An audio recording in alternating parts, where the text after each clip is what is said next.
I'd like to welcome you all to today's webinar event. My name is Joshua. I'm going to be your presenter today. Welcome to all of you. We're here to talk about just a quick tour around Church Windows Accounting today. Just kind of show you some of the features and things that it has in the software, in the module. We're here until about 12:20. I will do my best to wrap things up right at 20 minutes after the hour. If you have questions for me, please type those into the questions portion of the webinar control panel. Click the little red arrow on the sidebar of that to minimize that control panel if you have a single monitor setup, or drag it off to your second desktop if you have a dual monitor setup. I'll do my best to repeat the question for everyone's benefit, and we'll see what we can't do to get those answered. If I don't get to them during the event, then I'll certainly stick around and see what I can't do to get those answered at the very end. Thank you so much in advance for attending. We are recording today's webinar event, so you will be able to revisit this on our website here sometime in the next day or two. Please keep the questions on topic, meaning about accounting per se, just because that's what we're covering today. That's where my thought process is. Not that we can't answer it. Just maybe, call technical support, or, look on our support center page for further information if you have questions about something, or maybe there's another webinar that may be more suited to answer your question in future. Okay, so let's dive into our topic here real quick. So first of all, the very first thing that we want to make sure we understand about Church Windows Accounting is it is a fund accounting system, okay? So right here, when we go into our chart of accounts and we're looking here, and I got to create a little more real estate here. If we collapse everything down using the collapse all button down here on the upper left here, we see assets, liabilities, fund balance, income, and expense. A traditional for-profit balance sheet will have a single equity account, oftentimes just called owner's equity. Maybe, maybe not, but in many times that's the cases. But in the case of Church Windows, we might have several equity accounts, each with their own separate income accounts and sources and their own expenses. Another way to visually see this would be as if we highlight our, say, building fund balance. We go over here to the tree view tab on the right. Our building fund is highlighted in the tree view. When we click on that, we click on the plus sign next to income and expense accounts. We see clearly the income and expense accounts that are linked to our building fund. This is a really wonderful relational view of the income and expenses to their respective fund. Something like your fund activity report would also similarly display a similar type relationship. But it's very important as a fund accounting system that we understand how funds are different than assets. Assets are accounts that we own, checking accounts, savings, investments, fixed assets, CDs, money markets, anything that the church owns, liabilities, money that the church owes, and then 3, fund balance would be equity in this case, and instead of just 1, you might have 10 or 20 or 30 or 50. Folks, I've seen charts of accounts where there's 2 funds, designated fund and undesignated fund, and I've seen charts of accounts with 200 funds on them. So every chart of accounts is different. The chart of accounts is for you to design. Probably now's a good time here so what I'm going to show you here, if you're interested in this, and I strongly recommend this for all Church Windows users, we go to our website, churchwindows.com, we go right up here to supporting, and we go to Support Center. If I click on that, just a few things. The chart of accounts, of course, in Church Windows is not pre-constructed. That's something you enter. The chart of accounts wizard that you would normally see when you open the software, we're not seeing that today, but if you go to our Support Center page and type in wizard, you're going to find a video, 20-minute video on the chart of accounts wizard if you'd like to see how the chart of accounts gets keyed in or entered into the software. In addition to that, I strongly recommend coming to the Support Center, and if you're feeling a little challenged by fund accounting, go into the keyword here under the Support Center, type in the keyword theory, and hit enter, and it'll take you to a very, very nice document that explains in greater detail than we're going to go into today about fund theory. Basically explains how fund accounting works, how funds and assets are different or relate to one another, as the case may be, through a balance per se. But it basically explains a lot clearer than we're going to have time for today in terms of what fund accounting can do for you, okay? So the support center is here 24/7, free of charge, accessible any day of the week. You can log in there or just open that page and get hours of free documents and videos on all things church windows, including accounting there, okay? And then, of course, back at our chart of accounts, we have our income accounts for our income sources, and we do, of course, have our expenses to reflect or to report on how our money is being spent, okay? So again, a lot of similarities between a traditional, accounting system, except of the funds, and that's what warrants a little bit further explanation or clarification for you. That's why I'm kind of steering you to that, okay? All right, so we're not going to get any more really into detail of the chart of accounts for that. What I also like to point out is that accounting, you can transfer donations seamlessly into accounting. So if we go up to transaction here at the very top center here, we see the one that says transfer donations. So our donations module, where we record all of our giving from our members and visitors, transfers seamlessly into accounting, as well as the Church Windows payroll module, which for the time being is a separate icon on the desktop. It too transfers with literally one mouse click from payroll into our accounting software. Again, not going to get into too much much detail in today's event on that. We just like you to know that Church Windows is what's called an integrated modular system. So modules and databases talk to one another. So donations transfers into accounting, payroll transfers into accounting, people in your membership database are available in donations to record giving and what have you. They actually show in accounting too to bring in as accounts payable vendors as well. From an accounting or bookkeeping perspective, the first thing that I always like to kind of say that I like to make very clear about it is that Church Windows accounting is for all intents and purposes a payable accounting system. Okay, an accrual accounting system. You can treat it like cash, but typically if you're to affect all of the necessary accounts, both our expenses, vendors, and cash account, you're going to be doing the enter bills process first to debit your expense and move the balance into the vendor to be paid. And then you're going to do the second transaction, which is going to be to pay bills, which is where you're going to debit your vendor and deduct the balance from cash, record your payment method, etc. Okay? You can do one right after the other. You can enter bills, turn around, and there's an option at enter bills that says, when I bring that up here, let me get rid of my drawing here, right down here in the bottom right that says post and pay these bills. So if you live and work on a cash basis, you're probably going to be doing the post and pay these bills every time. But you're going to 9.5 times out of 10, you're going to be doing both the enter bills and the pay bills. Again, you've got a documentation and videos out on the website about the paying bills process in Church Windows accounting as well. We also have an enter income transaction here, which is basically for income sources that are not considered giving. So basically you're receiving rental income from rental property or investment earnings, or basically anything that you wouldn't want to necessarily record through donations that we're not attributing credit or giving credit to somebody for. We have this option called enter income. And it really makes for easy reporting, because you can go in and run your general ledger or your transaction journal and ask for just the income transactions for the year, so you can easily see exactly how much income came in from other sources versus from donations, say, for example. Okay. So again, just another additional transaction. When we go up to transactions in our upper left here, we see a variety of options. Enter income, enter bills, pay bills.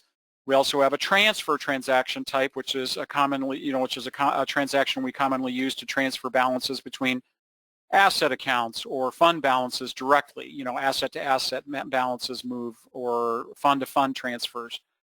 Church Windows accounting also has an accounts receivable add-on.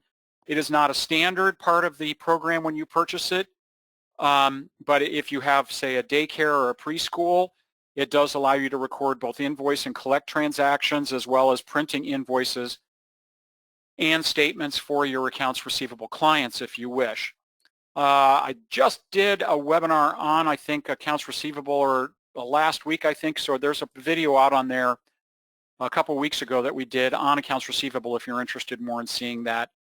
Of course, transferring our donations into accounting, which again is seamless.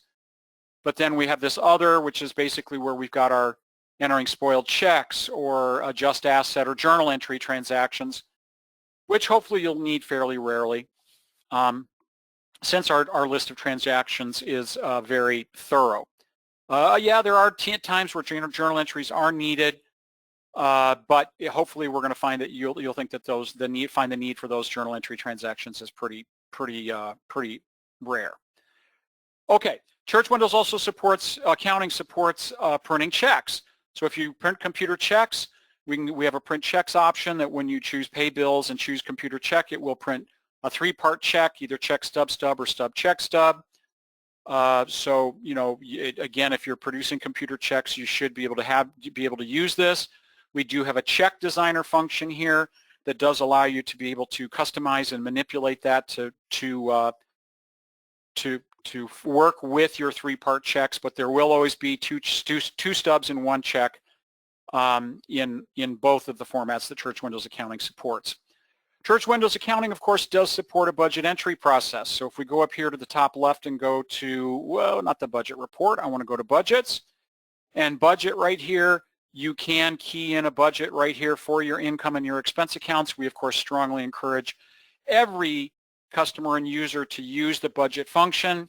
It just allows you, as I'm sure many of you know in your personal experience in lives, that, we've got to make sure we're managing and budgeting our money adequately and accurately, for the greatest success. So definitely make sure to use the budget process or portion of Church Windows. We'll come back to that here when we look at that a little more when we look at our reports and our treasurer's report specifically for budget to actual comparison. Church Windows Accounting does also have, and let me steer some focus here, have a bank reconciliation process. Again, and a function that we strongly encourage every Church Windows accounting user to use. Okay, it's the only way to know whether Church Windows is in keeping or in line with your bank statements each month is to use that bank reconciliation. We've got lots of information again out on our support center page on the bank reconciliation process. It's simply a comparison, of course, to what's entered in the software versus what's showing up on your bank statement. And of course, you want to make sure you're accounting for where your money actually is. Let's see here. What am I missing? Okay. Budget projection. We have a budget projection function up here that allows you, after using the software for 1 year in posting income and expense transactions, the software can prepare a budget for you for the next year, for the new year, based on and across the board sweeping increase or decrease in your income or expenses based on the prior year's budget or actual. And of course, we've got a variety of reporting options. So here, with just a few minutes left, let's talk a little bit about our reporting here. So when we go up to our reports option, the reports, we see a variety. We've got a reports option right here in the middle of the page. So right here we've got reports, but also up here when we click on reports, we've got all of our different report menus and types up here as well. So when we click on the one called financial in the upper left, notice it brings up a menu. We've got the kind of the big 3 here: the balance sheet, fund activity report, treasurer's report. When we click on transaction, it brings up some more detailed reports in the form of things like our check register or general ledger, transaction journal, what have you. Some other worksheet type reports in terms of like accounts payable or list chart of accounts, summary of cash activity, trial balance, etc. Okay. Our budget report, which will allow you to simply report on the accounts with their respective budgets, okay, budget amounts. We consider printing checks a report because it does generate a preview and you actually have to send it to a printer. And this is a commonly overlooked function here, is tax. So we notice here under tax, the little Uncle Sam icon here at the top, that it shows 1099 miscellaneous /NEC or 1096. You can produce 10 miscellaneous or NEC 1099s for your accounts payable vendors and payees and liabilities that are paid through Church Windows Accounting. You do not need Church Windows Payroll in order to produce 1099s or 1096. I mean, as long as it's miscellaneous or non-employee compensation. If you are looking at paying employees through Church Windows Payroll and printing checks, you would be needing to look at adding the payroll module. or we'd have to find another way to deal with that. And finally, you can export data to a different program, a variety of information from Church Windows Accounting into a data file to put into another program. So when we go back to, like I said, kind of here, the big three over here on the upper left, balance sheet, financial, treasurer's report, we're going to kind of look at a little bit about some reporting conventions in Church Windows. These are conventions that are not just in accounting, but they're all over the software. So if we go to the treasurer's report, call it what you will, P&L, profit and loss, income expense statement, treasurer's report, it basically is your budget to actual comparison. So we can choose the accounting year. I can run a report for any prior accounting year while still remaining in 2021. Really important. So right here, if I want to run my, say, treasurer's report and I want to run it for, say, Q2, click the down arrow here. I can choose to run it for a specific fund. If I go to my columns, here's where I have the ability to include or omit or change or control the columns, the information columns that I want to include on the report. And I can do so by either, choosing the columns and moving them back and forth between the two lists. Visible columns on the right is what will appear, available or what are not currently appearing but can. And then I can use the up and down arrows here on the far right to reorder those if I wish. Okay, so right here, account name, number, period activity, monthly budget, year-to-date balance, previous year. Let's take off previous year, budget year-to-date and annual budget. Let's look at that. We'll click print. So this again is, things like period activity and year-to-date balance represent our actual activity. Monthly budget is the budget for that month. Budget year-to-date, annual budget would be for the year or through this month in the year for whatever period that I choose. Again, you got a lot of control here, folks. And these reporting conventions are everywhere. If you go, oh, I've got a little more real estate, I can add one more column to that. You can come over here to the, available columns and add another column if you want. And then we can click print, and hopefully it should fit all that into the report.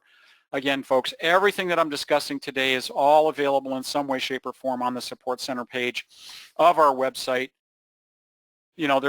Frankly, if there's something not on the Support Center page that you can't find and we can't find it when you call us asking us about it, then we've got to do something about that. But frankly, virtually everything's out there, or in our workbooks. So similarly, we go to something like our balance sheet, but let's look at the fund activity report. As a fund accounting system, it's really important to know that what's happening in terms of our funds. So the fund activity report is one of the unique reports in Church Windows Accounting. So if we go to like detailed and go to print, it's going to show me every fund, my general fund with all of its income and expense accounts. Then it moves into the next fund and does the same thing. So it moves from the ending fund balance for general fund into my building fund with its income and expenses, then education, building, etc. But it tells us exactly how the fund balance got to where it is. Again, I've got column control. One of my favorite reports in the software is the Consolidated Fund Activity Report because it tells the snapshot of the activity in the funds in one line. Here's my beginning balance for the year. Here's my receipts or income, my disbursements or expenses, debit or credits in or out in the form of journal entries or transfer, and my current ending balance. So again, play with this stuff, folks. There's lots and lots of information available out here. Again, just a quick tour around Church Windows Accounting today. Explore these reports. If you have questions or problems, either try to look it up on the Support Center page, churchwindows.com/support. I understand how good it feels to learn it on my own, but of course, support is here if you need us, 800-533-5227, or you can email us questions to support@churchwindows.com. So I'm going to end what I'm discussing today. We're right at 20 minutes after the hour. So again, to be respectful of your time, I'm going to end my portion of that right there.